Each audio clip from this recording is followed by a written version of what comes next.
Hello, dear children. I am Manoj Srivastava. Here I am with you to discuss a topic of class ninth. The chapter's name is triangles.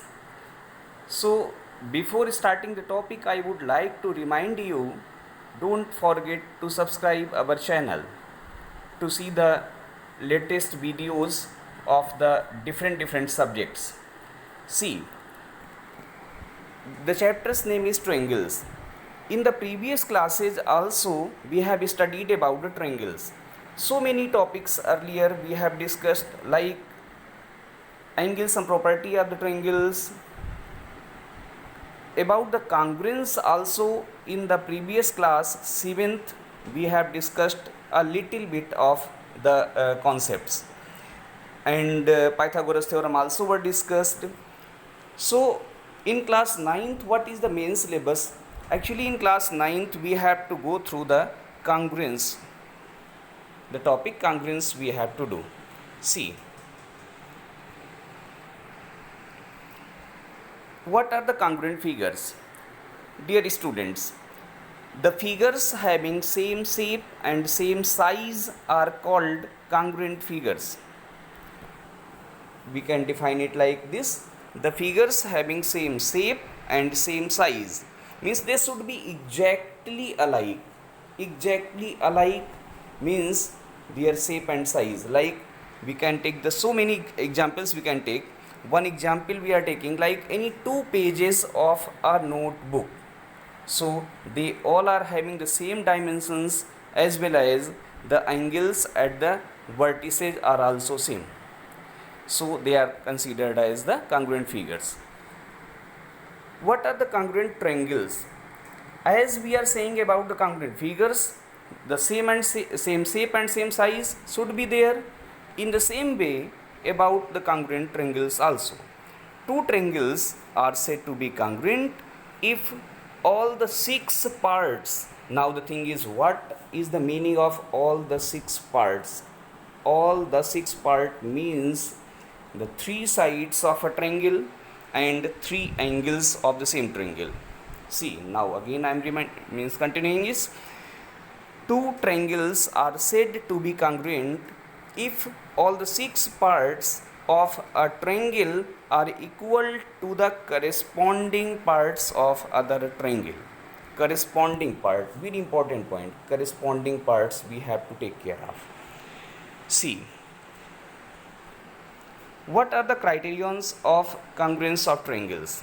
See, in order to prove any two triangles as a congruent, we need to use any one of the criteria. Actually, there are four criteria for proving the congruence of triangles.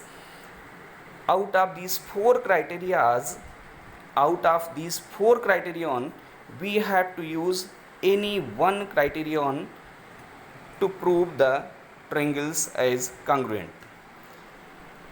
See, what are the names of the criteria? One is the SAS criteria, other is ASA, then SSS, and then it is RHS criteria of congruence. Very important point is there, we have to note it, that ASA criteria of congruence can also be used as AAS, means two angles and one side, because by using angle sum property we can get easily that if two angles of one triangle are equal to the corresponding angles of the other triangle, then definitely the third angle should also be equal. Third angle of one triangle should also be equal to the third angle of the other triangle, because angle sum property will be used, and then the third angle will also be equal. See, what is the meaning of these criteria? Now we are going to explain that point. SSS criteria. What is the meaning of the SSS criteria? Means all three sides of a triangle should be equal to the corresponding sides of the other triangle, then we will say that the triangles are congruent. This criteria is called SSS criteria. Another one, ASA. What is the meaning of ASA? Take care of this, very important. If two angles of any triangle are equal to the corresponding angles of the other triangle, means two angles of one triangle, two angles of other triangle, and the side between these angles, the included side between these angles should be equal, then we will say that the triangles are congruent. This criteria is called ASA criteria. Now SAS, what is the meaning of SAS? It is side angle side criteria.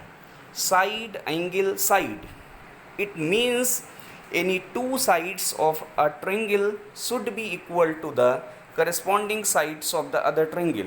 But very important point is over there, that if two sides we are taking, like this side we are taking, another side this side taking, then definitely the angle included between these sides must be taken, means two sides and the included angle between these two sides must be taken. If these things are equal, then we will say that the triangles are congruent. See, another criteria, that is RHS. RHS means right angle. R stands for right angle, H stands for hypotenuse, S stands for the side.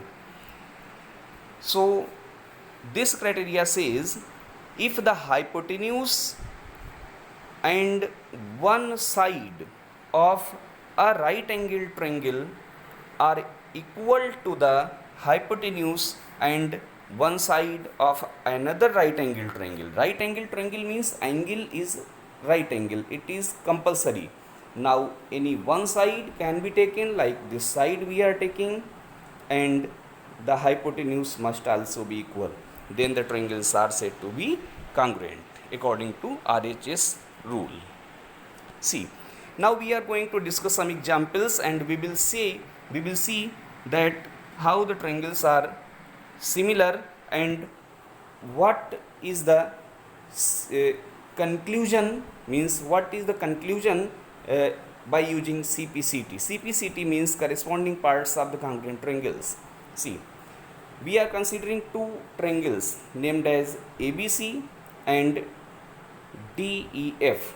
You can see here two triangles we are having. Here we are seeing that AB is equal to DE. Two sides AB is equal to DE. Then another side BC equal to DF. Another side equal. Now the third side AC is equal to FE. So what will be the naming of the triangle? See, here all three sides of one triangle are equal to the corresponding sides of the other triangle. Then we are saying that the triangles are congruent. Now angle A means point A, then B, then C. In this order we have to move. So by SSS criteria, triangle ABC will be congruent to triangle EDF. Take care of this thing. 3 centimeter, then 5 centimeter, then 4 centimeter. This order we are taking. So the triangle EDF will be there. Okay, it's very important point about the correspondence. So what the conclusion we are getting here? Angle A corresponds to angle E, angle B corresponds to angle D, angle C corresponds to angle F. So these corresponding parts of congruent triangles are equal. Another example we are taking for ASA congruence. ASA means angle side angle. Here we are taking two figures, triangles A, B, C, and triangle DEF. Actually it is F.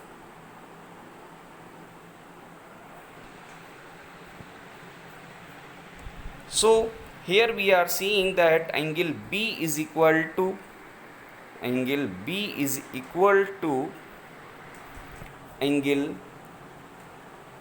E, and angle C is equal to angle F, and this side should be 6 centimeter.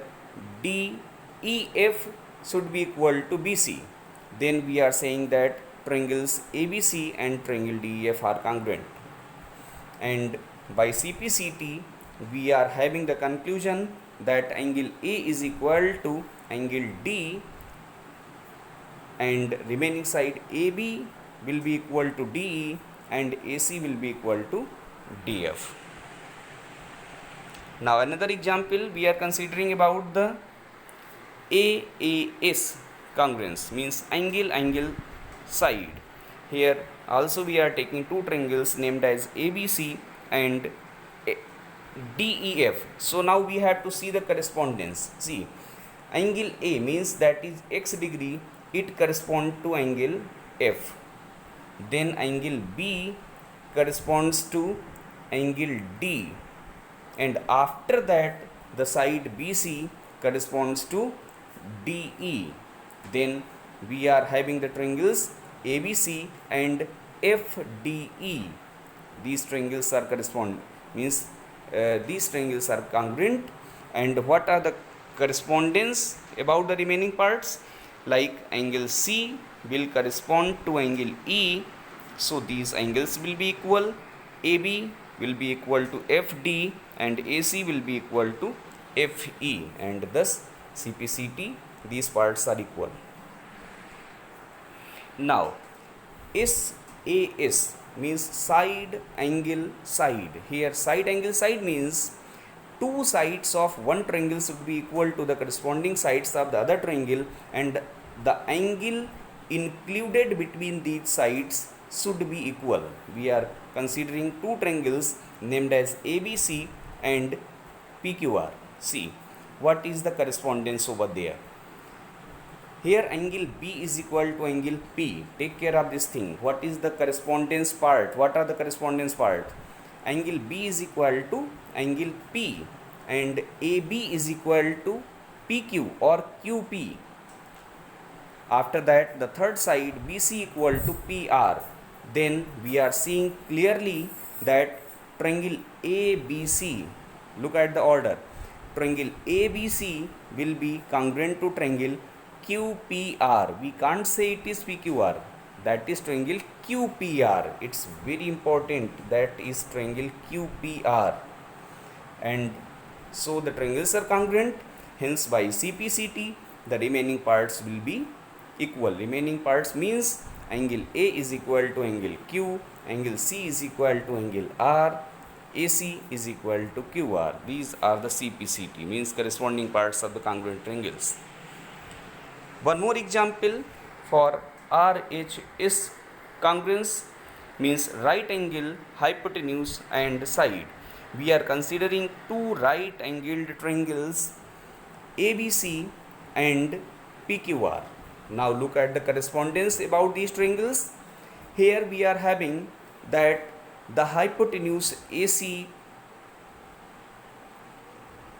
and hypotenuse QR, these are equal to each other. Both are the right angle triangles. Clearly it is seen. Angle B is equal to angle P, it is right angle, and the remaining side AB is equal to QP.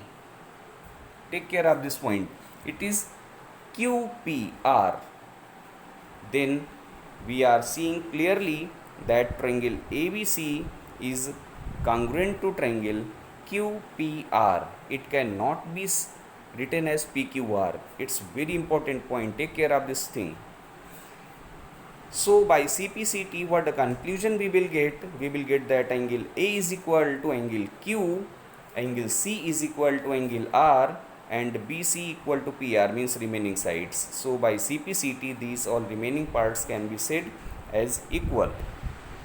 So with this example we are ending the topic, and thanks for watching. Keep with us in the channel, subscribe the channel. Very soon we will meet with the next video for this. Till then, bye bye.